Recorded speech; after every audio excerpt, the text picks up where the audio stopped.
5:16 and people are being told to wait until 2024 for dental appointments, according to a new report.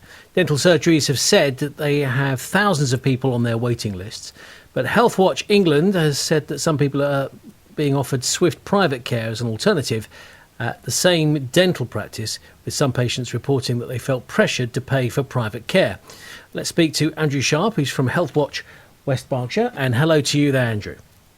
Hi Phil, how are you doing? Very good indeed. So let's have a look at the dental system then. What is the wait like locally for dental care, NHS dental care?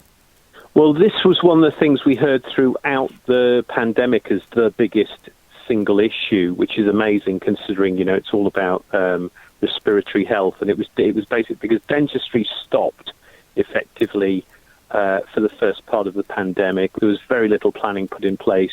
And the poor dentists weren't allowed to actually even open, and then they had to delay the time between appointments.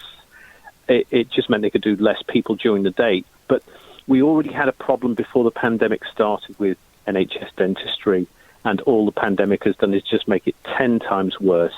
And as we've put out in our COVID report last week, NHS dentistry currently is not fit for purpose. It needs restarting, redesigning from scratch. It cannot be fixed in its current form.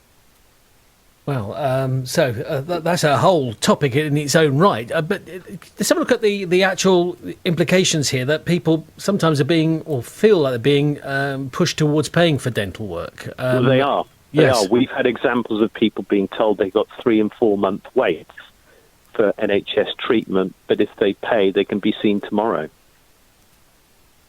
So this is happening throughout. And it's to do with the whole way the system is structured in terms of payments and all sorts of things. And as I said, the pandemic has just made this so much more complicated. The service isn't joined up with local health care. It's not joined up with public health. It's as if, a serious part of people's health has got nothing to do with our local health network. A bit like saying, if you're doing hip operations, they're nothing to do with us. Oral health really matters. It's really important, and it needs to be accountable locally as well. So what can be done to solve this backlog? You're saying it's almost like, existential change in the way that NHS services via dental services are actually administered and paid for. So if you, say, for example, have a filling, I don't know what it will cost, if it's on the NHS, but probably about somewhere about £100. I can't remember what the rates are at the moment, but why is it that there's a problem with that NHS payment to the dentist? He or she would probably feel like they would rather. It's about they only have so much time in the day. Yes. And if you bear in mind they're private businesses, it's a bit like saying, well, would you like to earn 4 times as much or 4 times less? You can only do 8 patients a day or something. So it's really unfair on the dentist to sort of put it in their court.